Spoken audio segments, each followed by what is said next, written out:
মাছ এনেছি, তোমাদেরকে দেখাচ্ছি। এখানে আছে কাতলা মাছ,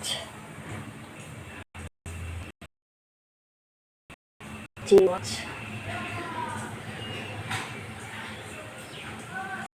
এখানে আছে মাছের মাথা, এখানে ইঁচড় প্রেশারের সিটি দিয়েছি। ইঁচড় দিয়ে চিংড়ি মাছ দিয়ে করবো, কাতলা মাছের মালাইকারি করবো, আর চাটনি করব। আর ওইখান থেকে ভাত বসাইনি, ভাত বসাবো, দেরি হয়ে গেছে। তার জন্য আজকে আর 2 পদ 3 পদের বেশি করব না।